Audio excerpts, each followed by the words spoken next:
Trouble magazine would like to thank its sponsors: Ararat Gallery Tama, Bendigo Living Art Space, Fox Galleries Melbourne, Manningham Gallery, Swan Hill Regional Art Gallery, Wangaratta Art Gallery and Western Sydney University.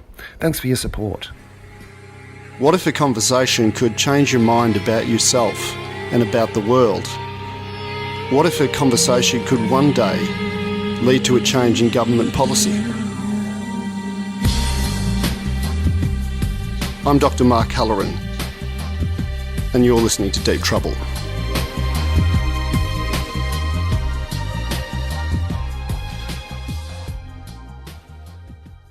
Here we are back in the studios of Main FM. The show is Deep Trouble, and we're getting towards the end of the second series here.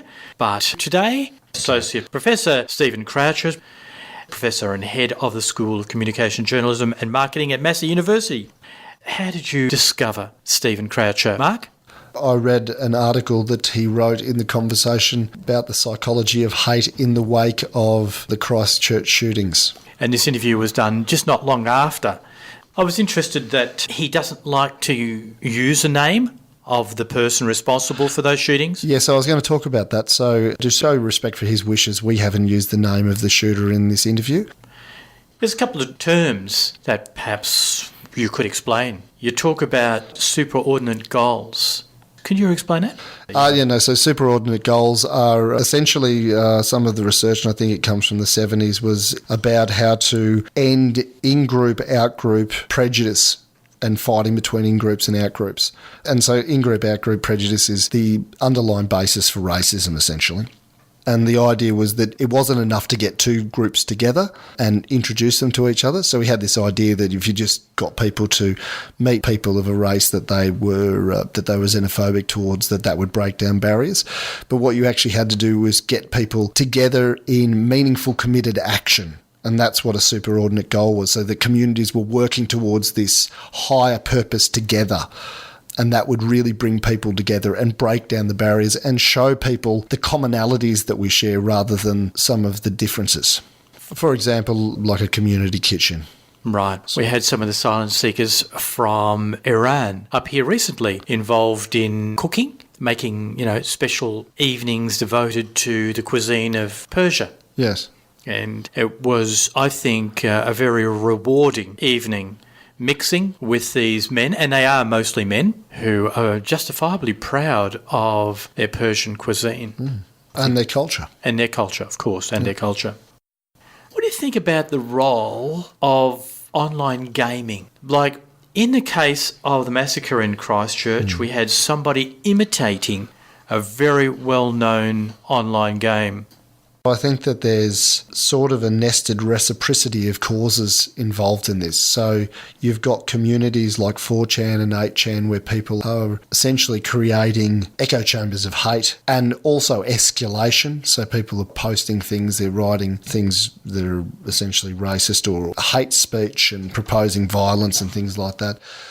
Then you've got this kind of, what the internet does is it kind of depersonalises and makes it not real. And I think gaming does that to some extent as well. I certainly wouldn't place gaming as causative, as a single causative factor, but you have to be aware that certainly people could be desensitised through exposure in gaming and the idea of not making it real. So there was a sense with this crime, this massacre, that there was some unreality to it for the person committing it, and the way that they then, they posted it up to Facebook, they took a video, they mentioned PewDiePie. All of it has an unreality to it, doesn't it? Even though the person may be legally viewed as same, but there's a kind of a depersonalisation to this whole experience, which is obviously dangerous. All of it together is dangerous. It's multiple causation. Yeah. Well, on that note, let's have a listen to Mark Halloran in conversation with Associate Professor Stephen Croucher.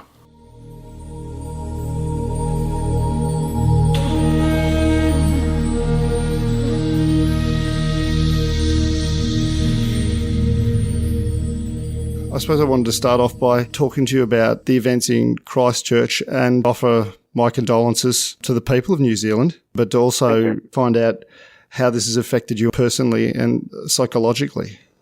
Well, personally, I'm you can probably hear from my voice, I'm not Kiwi, I'm American, living here now almost 3 years. And for me, it brought back memories really of September 11 and other events like the Oklahoma City bombing. And it really made me think about other events similar to this, different magnitudes, of course. But the first time I heard anything about it, I was with some colleagues and we saw it on Stuff, the website, and we didn't know what was going on yet. But then once everything came to light, the gravity of it, it really shook me and made me think, what the hell? I mean, this is, I left the United States, just because I got tired of the politics there and the hatred there, with the right-wing conservatism and the alt-right and all this, developing there. And then it's now here. I knew it was everywhere, but then it just really kind of shook me in that way where I just was, for a while, for a few days, I was just kind of like, wow, I saw this in the United States. I saw how it changed the U.S. and I was like, I'm just waiting to see how it's going to change New Zealand, I guess.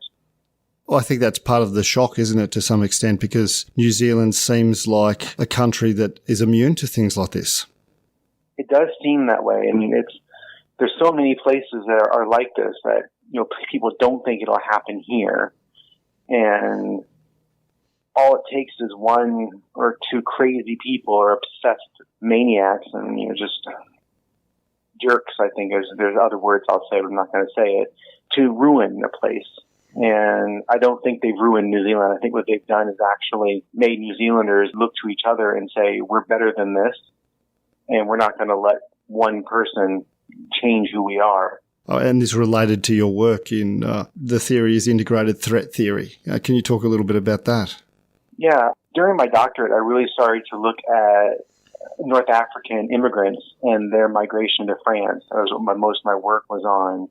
And what I found was really that a lot of the prejudice and dislike toward North African immigrants, particularly in France, which I was studying, was really a fear. People were, during the interviews I did, because I actually lived in 2005 and 6, I was living with North African immigrants and also with, I would say, white Catholic families. And the white Catholic families I was staying with, mainly secular Catholics, were just expressing fear of these North African immigrants coming in. And it led me to kind of look at really what could explain this theoretically, what could really look at this, because I was, trying to write a thesis, trying to write, a dissertation. And really this, concept of integrated threat coming more out of social psychology looks at the idea that most prejudice and discrimination can be explained, I hate to say it fairly simply, but almost from a very simple argument that the dominant group, members of the dominant group fear that a minority is going to take away their resources, whether it's economic resources, political resources, social resources. What I mean by that is they're going to change society in some way. And so if you look to, say, far-right groups like the alt-right and others, they take it a step further. We can be afraid of someone and not communicate with them, which is just kind of a fear or just an uncomfortableness, which most people have to a certain extent of the other. But the extreme of that is everything from hate to murder to genocide. So it's a continuum. And I think we're seeing that with these hate groups. Well, white supremacists are motivated by a white genocide narrative, which seems to be coming out of Europe, and that's in response to an immigration crisis. Could you describe what that narrative is? Sure. Well, really, if you look to the idea of the white genocide, it goes back to, over the past, say, 10 years, I would say, there's been a growing narrative, in particular over the past, say, 5 years. It goes back further than 10, but probably in the past 5-10 years, there's been more and more, I'd say, fringe groups, like you have, the Sons of Odin in Finland, who will roam the streets of some Finnish cities arguing that these minorities, particularly non-white minorities, so they're more identifiable, are changing the white race. They're changing white Europe. And some of the ways they're doing that is they're moving to Europe, and they're doing a few things that are changing it. One of them is they're producing more babies. Because if you look to Europe, generally the white Judeo-Christian Europe is not producing as many children, but the new immigrants generally have a higher birth rate, so the population physically is changing. You'll see that they're changing the economies, these new immigrants. So you'll see more shops opening. Like in Finland, you would see more kebab shops. And in fact, when I was living in Finland, that was actually one of the best places to eat for the kebab and the pizza shops, which were not owned by white Finns. They're owned by immigrants from predominantly Turkey or other parts of, southeastern Europe. And so the white genocide believes that these individuals who are coming in are basically darkening Europe physically, economically, politically. Like in France, you'll see during, I think, the 2011 EU referendum that could have included Turkey in the EU fully, there were numerous talking heads on television saying, do we want 90 million Muslims coming in and destroying Europe's history and Europe's culture? Well, that's just a jab basically at allowing 90 million non-whites in to change what Europe looks like. And that's kind of the rhetoric behind this white genocide. And it just keeps growing more and more non-whites, as they're called, or basically non-Judeo-Christian, come into Europe. And it's just spreading. You see it in the U.S. as well, this white genocide rhetoric. It seems to be, when I was reading your work, it seems to be motivated by anxiety and fear. And I'd spoken to a moral philosopher, Dr. Dean Cocking, who'd written a book about the internet and how the internet facilitates this in relation to the way that in-groups form and how this, I guess, people's algorithms can really strengthen. People become victims of their algorithms in terms of confirmation bias. And so we can do this in a way that we've never been able to do before. But I'm also reminded that Yuval Noah Harari, the Jewish historian, talks about how humans are to some extent have always been xenophobic and that they look for difference and boundary and tribe. Mm-hmm. And so that seems to be a very difficult problem to overcome. That's what we're facing. It is. If we look to humans, the first thing we see when we see someone else is the color of their skin. We don't know their religion unless they're wearing, say now we see a hijab or a burqa or some sort of cultural symbol. But even then, still, the first thing we see is the color of their skin. And so it does differentiate in-group, out-group. I wanted to talk to you about, which is something I've been interested in, is how we break down confirmation bias and how we break down in-group, out-group differences. Sure. So I think there's a few ways to break down differences. And one of the first things that has to happen is it has to start with children. And this is something that a lot of people just don't think about. But one of the things that happens is this idea of differentiating, whether it's within our own ethnicities or within our own religious groups or within our own groups, starts when we're young. One of my doctoral students and I looked at how Finns prejudice toward Russian immigrants, and we looked at how it happens among adolescents. And there's a lot of research on prejudice and how it develops basically before people are the age of 13, and how our baseline prejudice develops well before 13. And we're able to find that really if parents and those who are of a slightly older age can really focus on the language they use at home, can look to the social media their children or the young ones are viewing, if they can also look at the television they're using and kind of help look to the friends that they're around to make sure that their friends are maybe, if possible, a little diverse. One of the things we found, at least with Finns toward Russian immigrants, is some examples where if Finns don't say things like, well, the typical, Russians are normally a bunch of, drunk bastards who come around and, always get drunk. They don't make those kinds of jokes, which are actually fairly common in some rural areas of Finland. If they don't talk about, the aggressive Russians and make jokes, which may seem kind of like, really, people say that, but in some of the rural areas they do.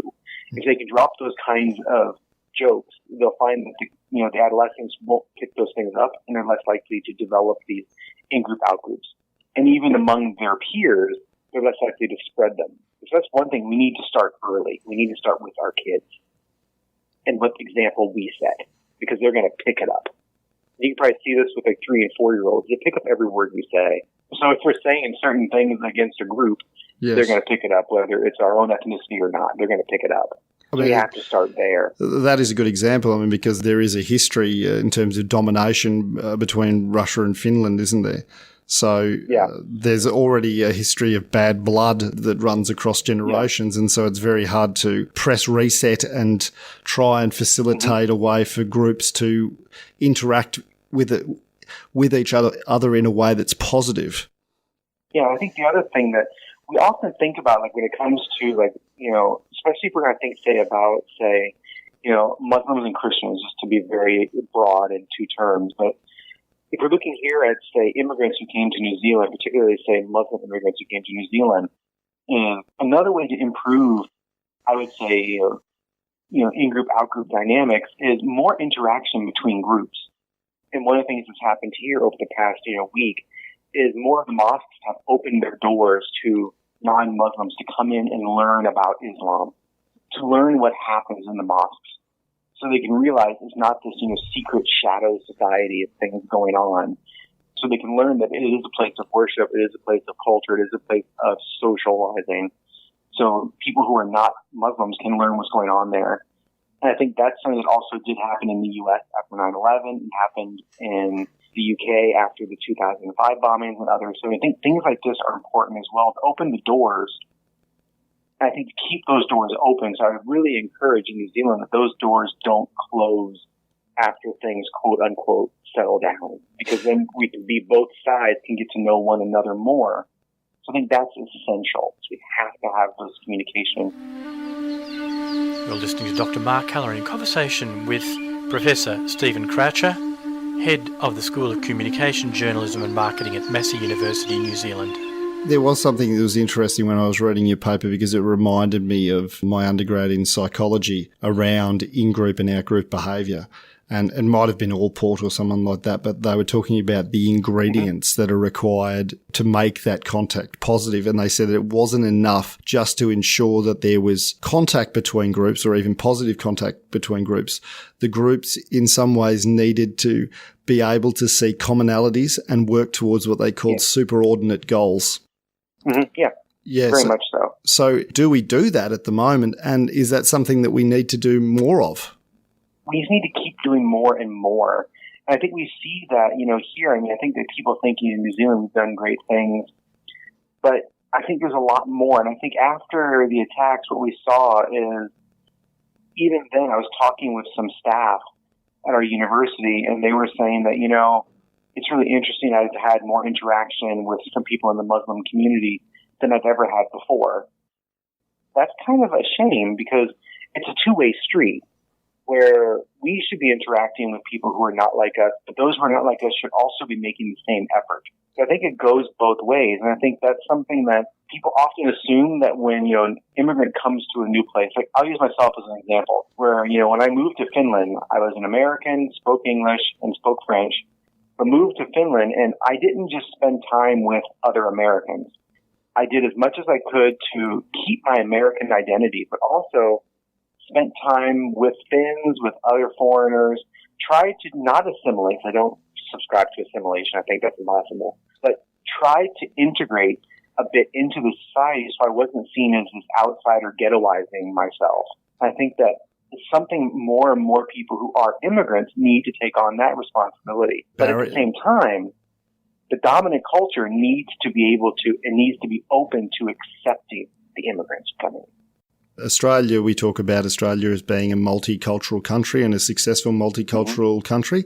And certainly on lots of measures, and to some extent it is. And there are lots of our communities that are very welcoming. But working with refugees and speaking about it anecdotally, what can happen is that people come, and if their English is limited, then they really only make friends within their community. So the community can be actually quite receptive, but if you speak to them, they say, well, no, I don't really interact with anyone from a different culture. And so it can be quite isolating, I think. Yes. And that's the case. I mean, we saw that when I was in Finland during which is still ongoing, refugee crisis. I had many students I worked with, doctoral students who were, you know, Kurdish, who worked at the refugee camps outside of Jyväskylä, where I was at, outside of camps in, you know, Lahti and other cities. And the stories they told of the refugee men who were brought there, and some of the women, there was a lot of isolation. But one of the things that they tried to do at these camps is tried to bring people into the cities to try to integrate them. And it wasn't that successful, because you'd have 30 or 40 Syrian guys sitting at a bus stop during the day doing nothing. And it was a little intimidating for a lot of the small town Finnish folks. They're like, what's going on here? There's like 30 or 40 guys sitting there doing nothing. And so what they needed to do was try to do more things to bring them into the community. So we can't just bring people places and then have them hang out by themselves with their own group. That's going to isolate them. It's going to create animosity among themselves and animosity with the dominant culture. We can't just throw them in the pot because then they're going to get lost and not know what to do. We have to do more if we bring people to our countries to help them find a way to fit in and to succeed. And there's been really good rhetoric coming from Prime Minister Ardern about how we are helping our immigrants in our society be together. And so I'm really pleased to see some of the rhetoric. It seems that the benefit also is for the dominant group as well, because the greater the degree of meaningful positive contact is going to reduce the potential for this type of radicalisation. Like any type of radicalisation, those studies around superordinate goals showed that even people that may have had, fairly strong racist ideas within very short periods of time of positive contact, that had changed significantly. Yeah, positive contact is critical, but then we have to be careful of negative contact as well. That's what is just something people don't realize, but all it takes is one negative contact. Like, we don't even know with some of these individuals who go totally off, and then we don't know what negative contact they've had, if any, and so that's another thing we have to be careful of as well. I guess human beings seem to respond to negative events much more strongly than they do to positive ones, and their memory for negative events tends to be stronger. It does. Like, I've had a few friends of mine. Like, I'll just say I have some friends in the United States who are very conservative, very big Trump supporters, who have are very surprised at the amount of, I guess, openness I have toward different cultures. But I've lived over the world, traveled. And when I talk with them sometimes on Facebook or even in person, they'll sometimes talk about, I met this one, this is what they'll say, I met this one Islamic guy. And I'm like, well, oh my, let me just correct what you're saying now, but I'll just listen. Yes. I met this one Islamic guy, he was just rude and he just did this. He was smelly. He was like this. And, they're all like that, Stephen. They're all like this. And they've met one person. And that one contact just ruins everything. But it's also inside for them. There's an inherent fear for a few of these friends I have. Small town, very red state, very conservative state. They're afraid that not only are these individuals, but also Central South American immigrants and others are going to take their jobs, affect any of their rights. So all of it just compounds and leads them to just basically fear for things, and goes back to that whole idea of integrated threat for me. I mean, you talk about the differences in terms of the way that threat is perceived by the dominant group, in terms of, I guess what you're talking about there is what you would classify as realistic threats. So economic challenge may be to some degree in terms of immigration, a realistic threat. And then there's also symbolic threats as well. Yes. And the realistic is really that people are afraid that these new individuals that are the minority, and it could even be like in the United States, it doesn't even have to be an immigrant. It could just be the presence of, say, African Americans or blacks, as they would say here, but just a minority group is going to take away their economic rights, to take away their jobs, or it's going to take away their access to health care, is going to take away something tangible, their access to houses, like it's going to buy up more houses so they can get something that they find tangible, is the more realistic threat.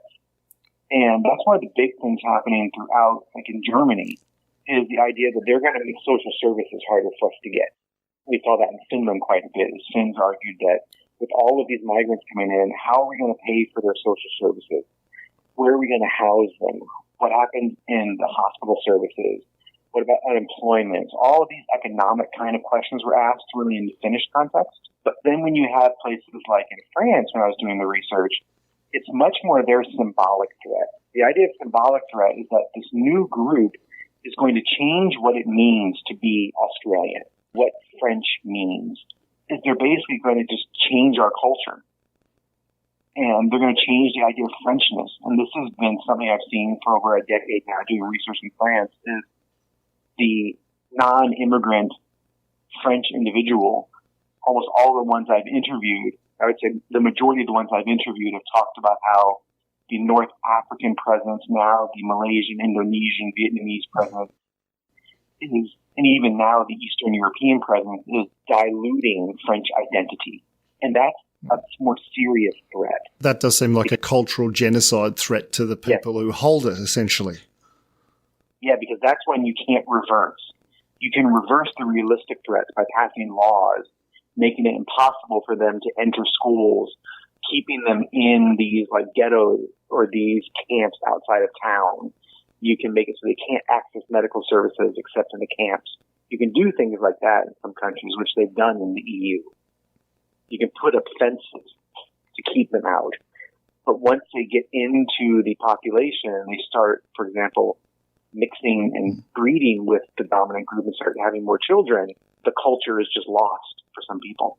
Yeah. And that's what the white genocide comes back to. Well, they are ruining the white race.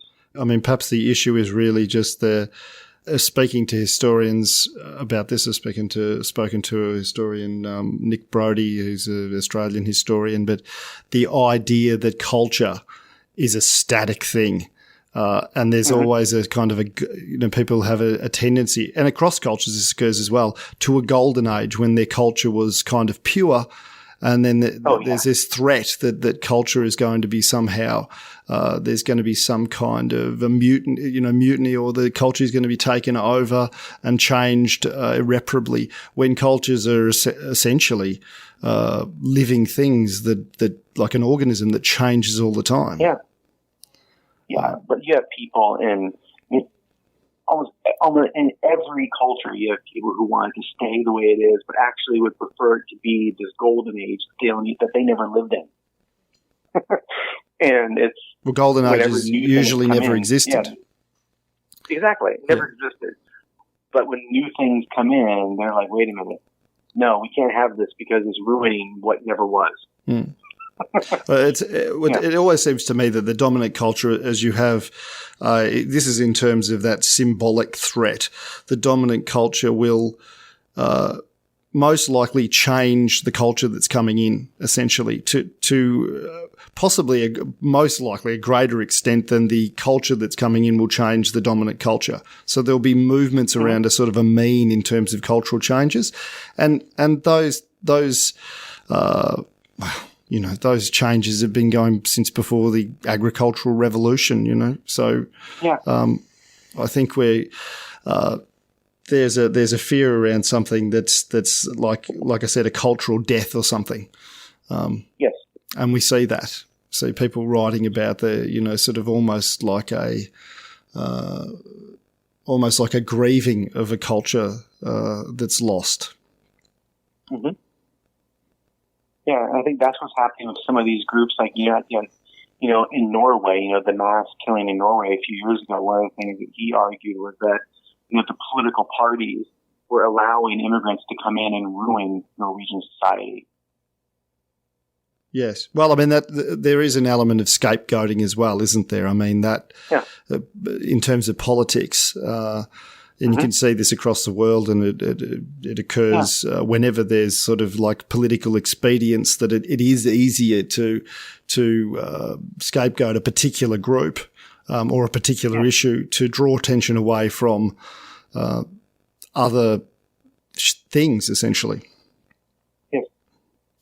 I suppose the challenge, so you listed in your articles, the article for the conversation which I read, which was these ways of kind of combating and breaking down these really strong in-group, out-group differences. And you started off with challenging racist or hateful speech. And I think this seems to be particularly in our age, where there's so much interconnectivity through the internet, and the democratization of voice. This seems to be one of the most difficult things, because once again, it comes down to, how we define these things. That seems to be the thing that it keeps coming back to me. So since Christchurch, I mean, lots of different conservative commentators, conservative think tanks have been blamed. And some of that is around, it seems to me around, sort of taking advantage of a sort of a political, almost making it a political event. But I guess, do we have an issue in terms of discernment around this? And what do you mean? I'll give you an example. I spoke with the Shadow Attorney General of the Rudd government, the Rudd government began in 2007, and that was sort of the beginning of our tumultuous political period. His name is Calvin Thompson, and he'd been an environmentalist, fairly, progressive, but one of the focuses of his study was population science. And he'd worked a lot around immigration. And so he'd made an argument whilst a federal minister, the Shadow Attorney General, around immigration. It was essentially an economic argument around the way that we're growing the population versus GDP versus our ability to sustain infrastructure and things like that. So it's not a racist argument, but he almost instantly got labelled a racist. And that to me seems to be, that lack of discernment around this seems to be part of the problem. And then I think it forces people apart as well, that reactionary element to it. And I wonder what your thoughts were about that. Yeah, okay. It's not black and white, that's for sure. There is no, is this racist, is this not, is this hate speech, is this not? There is no black or white or easy answer to it. I think that, like in the U.S., in the United States, when it comes to some of this, there's always the idea of the marketplace of ideas kind of settles some of this, where if a message is put out there, basically the people decide whether it's racist or not, which has its advantages and disadvantages, I suppose. Where recently, I forget where she's from, one of the new House of Representative members kind of went very adamantly against Israel, and she's had quite a bit of heat for it. Some would call it racist. Others would call it a voice of fresh air when it comes to Zionism and so forth. And so I think we have to approach these things just carefully. And in some ways, some people could do this, others can't. We have to just use our own better judgment, which isn't always easy to do. But I think we do have to allow people to express themselves, but then at the same time, my own feeling is in most cases, we'll be able to spot racism. It's the fringe ones that we'll have to kind of debate. And I think we need to be able to have those debates. We need to have discussions. We need to have debate. You're listening to Dr. Mark Keller in conversation with Professor Stephen Croucher, Head of the School of Communication, Journalism and Marketing at Massey University, New Zealand. I mean, there are clearly demonstrable examples of racist and hate speech, of people inciting violence, of people talking about racial superiority. I think that the problem is when I suppose when people are called racist, it can simply be an ad hominem attack because the person doesn't want to countenance whatever the person's argument is, essentially. Yeah, and they don't know how to respond. They don't know how to, I had someone recently say to me where we had a discussion here on one of the days, I think the week after the attack, there was a call here in New Zealand for many women to wear a hijab, to wear a headscarf. And one of my responses was that the history of the headscarf is very controversial. There are many women who, in Islam, detest the headscarf because of its cultural background, because of the masculine dominance of the headscarf. But there are many women who are now very for the headscarf. And so it's a very debated garment. And so someone asked me what my thought was of it, and I said, I don't support the idea of women wearing the headscarf, because also I don't think many women should wear it unless they know what the headscarf stands for, unless they know the true background of where the headscarf came from and where the act of hijab came from. And the colleague I was speaking to said, it's interesting because in some contexts they would say that's a very racist kind of very derogatory argument, but others would like to have that discussion because it's actually a very productive, very logical kind of argument.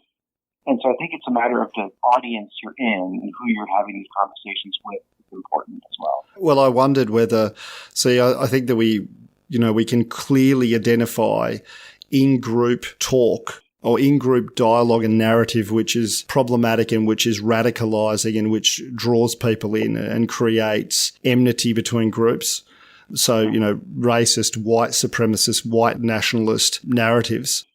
I think part of the issue is when that is extended to almost academic debate, I mean, I don't know whether it's been exaggerated in the US in terms of the deplatforming that occurs in American universities and which is occurring out here to some extent. But that seems to be part of the problem because anyone who's on the fringe essentially sees people who are trying to shut down what seems to be a reasonable discussion, a collegial discussion. They see that as evidence that there's something wrong that's occurring from that outgroup. If that makes sense. Yeah, it does make sense. My feeling is, I think that we need to have these discussions. Sometimes it's difficult to have conversations. I think we need to have them. So, yeah. Yeah, because I guess that's what we're saying. If people are afraid and they're scared and they're anxious, they're going to want to look for someone to blame. And you can immediately blame the person who's done it, and that's one of the most correct responses, and any group that they're associated with. But then beyond that is where it becomes problematic. So if you start to blame, say, the New Atheists or, I don't know, Douglas Murray, who wrote the book about the strange death of Europe, that's when it starts to become somewhat problematic, even though some of their arguments, I would say, quite a few of their arguments are extreme and perhaps not as nuanced as what they could be. Yeah, I agree. I suppose I wanted to talk about the conditions under which this type of radicalisation occurs. Well, I think it really occurs when people can't really handle it. I mean, the idea of fear is it is a continuum where some people, I think all of us have a level of ethnocentrism. We're all ethnocentric to a point. We all look at our own group as kind of the best in some way. And it's okay. We're all a little ethnocentric, all of us to a point. But then when it goes so far where people can't see themselves surviving in the current state, or they can't see their group thriving in the current state of things, they see a future in which their group will no longer be the dominant group, and they see this other group like these Muslim hordes basically coming into Europe and taking over, when they have this rationalization and this emotional, these emotions taking over, for some people it just clicks and they pass over that threshold, and ethnocentrism and then prejudice turn into feelings of hate, which then turn into feelings that I need to take action and I need to do something. And that something isn't just protest, that something becomes violence. And it's different for every person.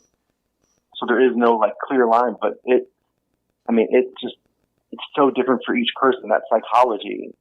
Yes. But something pushes them to that extreme where they get so pushed where they think something's going to make it so my life will no longer be the same. So I have to act out. Having read about this, and certainly my understanding of it is fairly superficial. As I said, I talked about this with the moral philosopher, and they talked about, how people, when they're in groups, they develop a type of a moral fog. So, and talk about it in terms of Rwandan farmers massacring Tutsis. So essentially normal people in their everyday life change and develop this sort of pathological groupthink that results in murder, massacre, genocide. There was a great researcher in the 1950s and 60s, and she kept researching later in life, who talked about this idea of spiral of silence as well. And one of the things she was looking at, her name was Noelle Neumann. She asked the question, she was German, and she was interested in what could lead so many Germans to sit back and allow the Nazi genocide to take place. And what she found was that when people sit back, when they think they're in the minority, they don't want to speak up and look stupid, basically. They don't want to speak up and say, I'm the only one who disagrees. But also when there's this dominant person, but basically when the person is wearing a lab coat, they clearly have the right opinion, so why am I thinking this way? Clearly I'm wrong. And so one of the things she argues is people felt like they were clearly in the minority because there's all these big rallies, there's all these big protests, all these big supporters, all these people, waving their arms in the air, saying, Heil and everything. So clearly I must be wrong here. So I guess all this, everything's good. I guess Hitler's right. And we see the same thing with some of these big protests and all these big rallies and everything. And people get online, they read all this stuff, and they're like, wow, all these great ideas. Are they great? I guess they must be. There's all these people posting this stuff. And they kind of fall into that group think, but they then fall into that spiral of silence, and it's just a downward spiral from there. That's interesting because I think the white coat phenomena is born from the Milgram experiments, which tried to explain what occurred in Nazi Germany. And people sort of started asking questions like, were the German people different? But essentially they're not. There was nothing different about German people. And to some extent, I think that, well, the Nazi Party was a minority that was able to influence a majority. It didn't start with genocide. It started with small animosities and ethnocentrism and, promises of return to a golden age, and then gradually moved along. And people gradually move along with these things, and their moral compass becomes, as an individual, completely lost. In terms of lynch mobs, it's called de-individuation. So you just lose yourself in the mob. Most people they may be racist, they probably are racist, but they're normal people. They would never have committed any violence, but put in the context of a mob, they are influenced. And it seems now the mobs are virtual. They are echo chambers on the internet. And then it results with one person taking action. The interesting thing about the Christchurch shooter and people like Dylan Roof, both were people who said that they'd take action. Everyone's talking, we're going to take action. And I was interested in this, and like I said, I've only got a superficial understanding of it, but the culture, it seemed like there were lots of similarities between them, both producing a manifesto, both self-radicalised after search on the internet. So the Charleston Church shooter, he travelled around the US looking at Civil War sites and slavery sites leading up to this, and the same thing with the Christchurch shooter. It seems like there's almost a culture around how to behave and how to do these things. Becoming very much that, I think, over almost the past decade. It's more and more becoming that, and I think it's becoming easier and easier for that to develop with social media, because they're getting a following. We see a parallel with that when it comes to school shootings in the U.S., is that a lot of these kids would get, years ago, decades ago, school shootings aren't a new thing. They were happening, 30 years ago, but on a very limited scale. But now the fact they're happening more because people who do it can leave a diary, can leave a manifesto online, and can, they think they're going to be forever remembered. Like, I appreciate that, our prime minister here isn't even mentioning the shooter's name, because they're trying to basically take away his fame. And that's what they're wanting. They're wanting to be known. They're wanting that fame online for their, adoring fans. That is a contentious issue in terms of mentioning the person's name, because that can be a signal in terms of which in-group you belong to as well. Yeah, I won't mention his name. Yes, and that's understandable. I mean, the same argument's been made in terms of the development of the recent documentary about Ted Bundy. Yeah. Why is the focus still continually on this person and not on the victims themselves? I suppose that cultural thing, which was he had toured around Christian and Muslim conflict sites throughout Europe. And it also, there was some suggestion whether he was, because he'd allegedly trained with the Azov Battalion, which is a white supremacist neo-Nazi group in the Ukraine, whether he might be actually like a first example of a white supremacist foreign fighter. Yeah, really, if you think about it, if you take a whole different approach, if you think back to the 1980s when, Al-Qaeda was really just forming under Osama bin Laden after the Afghan War in the 1980s and 90s, no one would have predicted what Al-Qaeda would have become. And then you have now, who knows what's really developing? We never know with, terrorism or other types of manifestations, how they'll develop, how these networks, how these systems will develop. It's one of the things, if you looked at, systems theory, the whole idea of systems is that they're not just one line. They're these like big webs of things, and we don't know what they're going to do or how they're developing. We have no idea what the next 10 years or so is going to hold with this whole idea of these white supremacists, these alt-right, I almost would say terror groups. We don't know. It's quite terrifying. I mean, they talk about the similarity is actually with jihadist groups, essentially, in terms of tactics. They've borrowed the same tactics. Yeah, they are. That's why I said they're kind of like, the beginnings of Al-Qaeda. You're listening to Dr. Mark Keller in conversation with Professor Stephen Croucher, Head of the School of Communication, Journalism and Marketing at Massey University, New Zealand. Interestingly enough, and I don't know whether you're familiar with it, but when I read the framework that you work from, integrated threat theory, I was reminded of a theory within social psychology called terror management theory. Yes. So I was interested in talking about that because it seemed that the idea within terror management theory is that everyone is aware of their mortality and anxious and frightened of death. And so nationalist ideas and culture and religion offer symbolic immortality. And I wondered if you thought this was at play with these types of individuals and groups. Well, I think that the fact that we have this immortality and our religion and our all this symbolism, but then when you have these new groups coming in, they're changing our culture, they're changing our mortality, they're changing what our afterlife could look like. What do you mean exactly? If our culture changes around us, imagine if our religion, our God, loses prominence in our society. Oh, that's the threat, essentially. That's the threat from another culture coming in. So that's the threat to we'll call it a nationalist framework, but it could be any framework, essentially. It could be a theocracy or whatever else. For a lot of these groups, they talk about how, they're really fighting the good fight for Christianity, but until they really started to fear immigrants, particularly Muslim immigrants, they probably were not all that devout Christians, probably.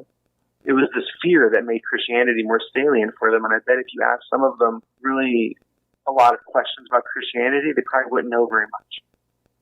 Lots of people are, I suppose, to varying degrees ignorant of their own ideologies, aren't they? Yeah. But when I thought about that theory, like the terror management theory, was that the benefit of either becoming a jihadist martyr or a nationalist who goes out and commits an horrific crime, a massacre, is that their feeling is that they become somewhat of a cultural hero and they attain a sort of a symbolic immortality. That's true. I would agree with that, yes. And so the idea then of not talking about the person and their crime is a way of taking that away, essentially. Mm-hmm. Yes, it is. I wanted to talk to you about the levels of perception of threats as well, the way that people perceive threat that can lead to negative stereotypes, because that's essentially what occurs, isn't it? Whenever we take something that we believe about a group and apply it to everybody in the group, it's just a rule of thumb, and there can be negative and positive stereotypes. I was wondering how these things develop at a cognitive level. I think it really depends on the context in which the people are in, where if you have, say, more of a socialist state, Finland, which is more of a social welfare state, and you have individuals who are really worried that they're going to lose their social benefits because of the rise of migrants and so on, for them, the idea of those realistic threats are going to be more salient for them, so that is going to lead to more stereotyping. And so I think that's where it's more of a significant issue. In France, while they are more of a social welfare state, nowhere near as much as Finland, historically, this is where the context comes in, historically, culture, Frenchness has always been a significant issue for French society and culture, and particularly French language. And so this is where anything that is seen to threaten what it means to be French is going to be much more salient, and therefore this is where stereotypes will emerge from anything that is seen to really threaten those issues that are more salient. So it really is context-based. Well, I guess, from a colonising perspective, when empires have colonised, one of the first things they tend to go for is language. And people become very nationalistic around language, it seems. Yes, they do. I guess, language and culture are almost inseparable. Yes, that's correct. Yeah, very much so. The other thing I wanted to talk to you about was a kind of an othering and how we can kind of other people that are further away from us. The response to New Zealand worldwide has been justifiably, the international community has been shocked. But the other day, 134 Muslims were killed in Mali, Fulani villages, because they had perceived links to a jihadist group, and this was perpetrated by the Dogon ethnic group. That doesn't seem to generate the same amount of shock. I can talk about some of the reasons that is, because we've talked about New Zealand being a place that is safe. It's a society where people have freedom and democracy and all those sorts of things. And to some extent, we kind of become numb to these atrocities that occur in other places. But I think, should we? I don't think we should, no. We shouldn't. How can we not? How can we change this? Because I think that all of these events are things that we should respond to, aren't they?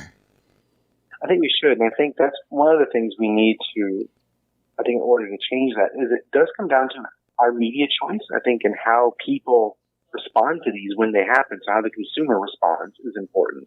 And the conversations we have, I think, is important. It's one of the first things. So it's not just what we're fed, but it's how we respond when something happens. So I think the consumer is important. I think it's one of the first things. A few years ago, there was, a massive shooting also in Turkey, I think 2 or 3 years ago, and there was like 2 or 3 days, and that was it. And it was gone. And I think we need to, as consumers of media, hold them accountable and say, we need more about this. We need to know more about this. Don't let this wait. We need to talk more about it. And I think really emphasize that. I think it's also a matter of how media frame these issues, and really to talk about that it wasn't just like if an event happens, in Mali, Nigeria, it wasn't just another African tribe killing another African tribe. It wasn't just another corrupt person doing this. It wasn't just X, it was just X and X. Giving more context and explaining what happened and why. That way those who are unfamiliar with the region can understand what is going on. I think that's important. I think that humanises it, doesn't it? And that's part of what you were talking about earlier, is that, I think bringing people together, people realise that, well, there might be vast cultural and social differences between people, but that doesn't mean that there are not essential commonalities between us all. Yeah, over 130 people were killed. That's significant. And no one's talking about it. And was any money raised for that? Probably not. No, I guess there's the complacency, but what we've been talking about is the psychology and the politics of hate and how hate develops. And to me, it seems as though hate is always the dehumanisation of other people, whether it's a massacre in a Palestinian refugee camp by Lebanese Christian militia, or whether it's Nazi Germany or any other place, any other type of ethnic cleansing. You have to see other people as not being human anymore. And that seems to be the problem. I wondered if you had any final thoughts.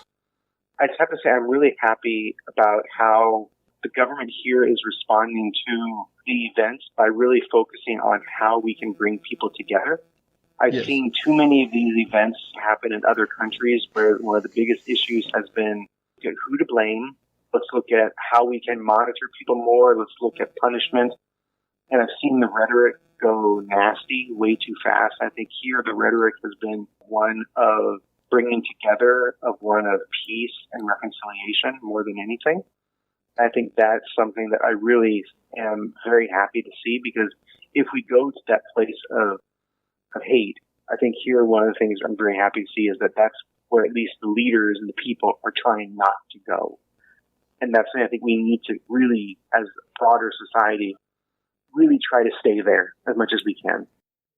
It seems like the world has watched New Zealand and Jacinda Ardern, and she and the government and the country have exemplified those ideas of bringing people together with positive contact, not scapegoating.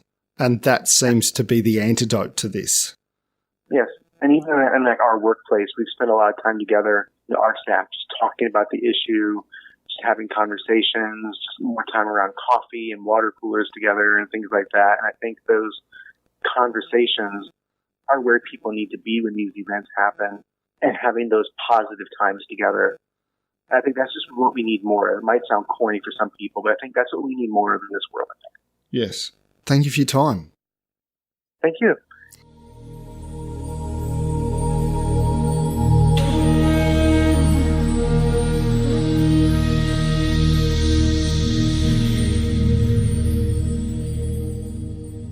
And so there was the interview, Stephen Crouch in conversation with Mark Halloran.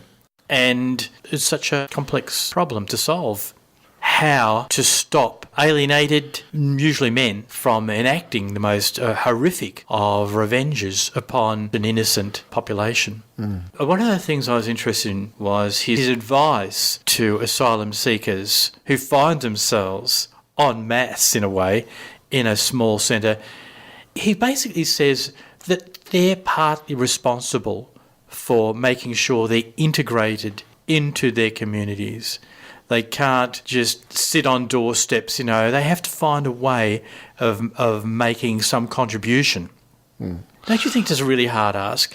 They've got probably a language problem. They're probably treated with distrust wherever they congregate in a small group. And to ask them to be the ones that make those overtures, pretty tough. I think it highlights a problem in terms of when we talk about multiculturalism, in that we tend to like the idea. So we have communities that are accepting, and Castlemaine's a good example. But I think that we could always be better at being proactive in actively engaging people. Now, that becomes more difficult when there are language barriers. It's very difficult to then make those relationships and sustain those relationships. But that really is what we need to do as a community. It's not enough to say, oh, we just like multicultural communities and we're happy to, but we don't really actively engage with different members of the community who have different cultural backgrounds. I think that's important because some of those people, particularly asylum seekers, need a lot of support from the community that's adopting them. Yes, I agree, Mark, yes.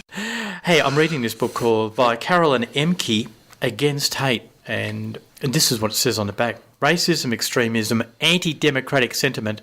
Our increasingly polarised world is dominated by a type of thinking that doubts others' positions but never its own. In a powerful challenge to fundamentalism in all its forms, Caroline Emke, one of Germany's leading intellectuals, argues that we can only preserve individual freedom and protect people's rights by cherishing and celebrating diversity. That's easier said than done, Mark Halloran. Well, I would also say that when we talk about diversity, we don't need to just talk about diversity in terms of culture or ethnicity. We also need to talk about diversity in terms of thought and ideas. And I think we're not very good at that at the moment. You're right. Well, you know what? Next week, I thought we could replay an episode that we broadcast out of sequence. Right. Charles Firth. Oh, yes. It was part of the second series. Yes. So we can return to that. Yes. It was a great interview, very funny and forthright. Charles Firth, he's an Australian comedian, best known as a member of the Chaser Productions, CNNNN, and the Chasers War on Everything. And if you didn't hear that interview, then I invite you to listen next week for a repeat of Mark's interview with Charles Firth.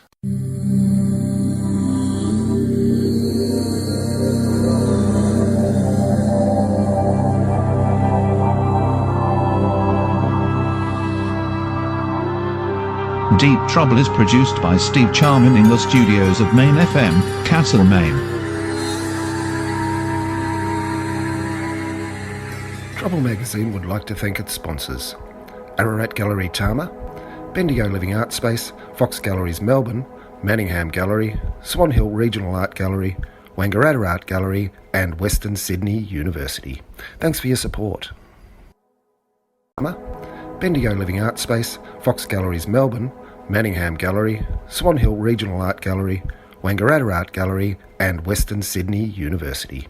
Thanks for your support.